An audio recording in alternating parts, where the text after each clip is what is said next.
Of all the hard things you can do in Animal Crossing New Horizons, the hardest is arguably trying to breed roses. There are all sorts of guides which claim to be the best way to get a blue rose that it can be difficult to know where to start. Which guide works best to try and get a blue rose? Where do you start with attempting to guess every colour of rose? In this video, I'm going to show you a method I use to get blue roses easily and help you understand the complex world of rose breeding in New Horizons. Let's start with what makes flower breeding so complicated, which will explain why you're finding it so difficult to guess a blue rose. Without going too sciencey on you, let's just say that every flower in New Horizons has a genetic code which determines the colour of the flower. If you remember anything about dominant or recessive genes from school, that's basically how it works in flowers. In most cases, the genetic code is fairly straightforward to understand to get the flower you want. With roses though, it's not quite as simple as that. If you're new around these parts, hi, my name is Twilight. I make Animal Crossing guides that you can use to improve your decorating skills and get the most out of your game. If that's something you enjoy, please subscribe to see more videos like this and let me know in the comments below what your favourite flower is in New Horizons. In order to get a blue rose, you need a certain genetic code which is only possible to get from breeding specific hybrid flowers together which have the right genes. And if you want to boost your chances of getting a blue rose, you'll need special hybrid red roses. Although these look the same as the seed reds, their genetics have been bred in a specific way that your chances of getting a blue rose at the end are so much higher than trying to use any other method. This is why it can be so challenging to get the blue rose, but with careful breeding, you can also get your hands on one of these pretty flowers. In order to get the special hybrid red roses you need two specific parent flowers, a special hybrid white rose and a hybrid orange rose. If you don't have the right genes in these two flowers, you will never get the right red rose, and as a result, you won't get a blue rose at the end. So breeding your roses slowly and carefully is really going to help you to get the result you want. Let's start with the special hybrid white, which, funnily enough, starts with breeding two white seed roses together. When you breed two of these together, there's a 25% chance you'll get a purple rose. With your purple rose in hand, you'll now want to set up a new breeding section and pair this with a yellow rose from a seed bag. Water these two flowers together, and in a day or so, you should see another white rose. You didn't do anything wrong with this. This is the white rose we're after, but it's not the same as what you're looking for. There's a few more steps to go. Now you have your purple rose and your hybrid white rose, you'll want to breed the two of these together. The easiest way is to take out your yellow seed bag you used from the last pairing and replace this with your hybrid white rose. When you breed these two together, 50% of the time you'll get a special hybrid purple. This is different from the purple you've just been using, so make sure you breed your flowers in pairs rather than using too many flowers to make sure you're definitely getting the special hybrid purple and not a clone of the purple rose you were using before. Once you have this special hybrid purple, the next step is to breed two of these together to get the special hybrid white.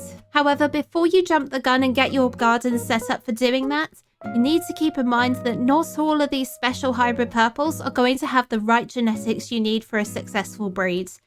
Yes, we're back on genetics again. This is why the blue rose is so difficult to get. When you get the special hybrid purple, you'll need to test it to double check that it has the right genetic code you need to get the special hybrid white rose.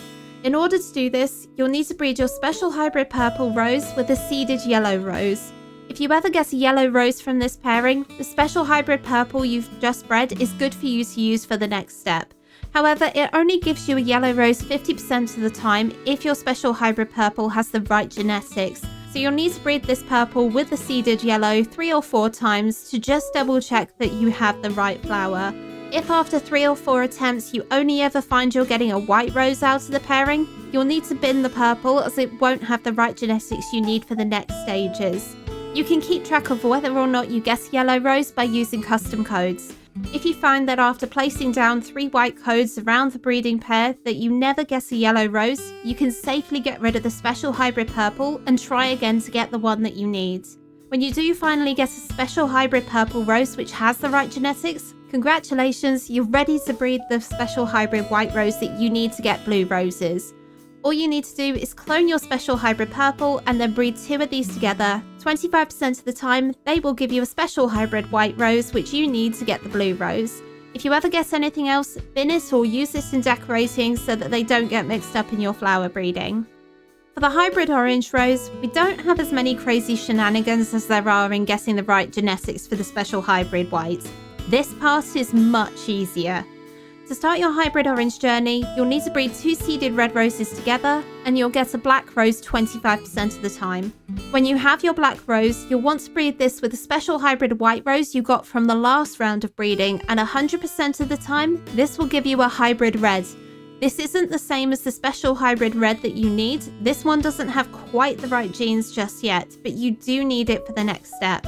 Breed this hybrid red rose with the special hybrid white rose you just used in the last step, and you'll get your hybrid orange rose, which has the right genetics that you need to get the special hybrid reds and the blue rose you're really after.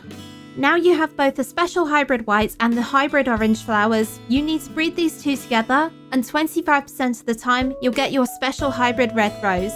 When you clone this, you can breed 2 of these special hybrid reds together, and 25% of the time, you will get your blue rose. There is a small percentage chance that you get a blue rose from breeding your hybrid orange and special hybrid white rose together, but if you want the best chances of getting a blue rose, it's a good idea to get the special hybrid red first. Now I know that is a lot of steps, so I'll include a full breakdown of the process on screen and link it in the description if you need to see everything slowly again. This isn't the only method you can use to get a blue rose, but it is the one I personally recommend because even though it is a long process, it is one of the most efficient methods out there for breeding blue roses. At the end of the day, as long as you have the right genetics in the flowers you breed, you will eventually get a blue rose.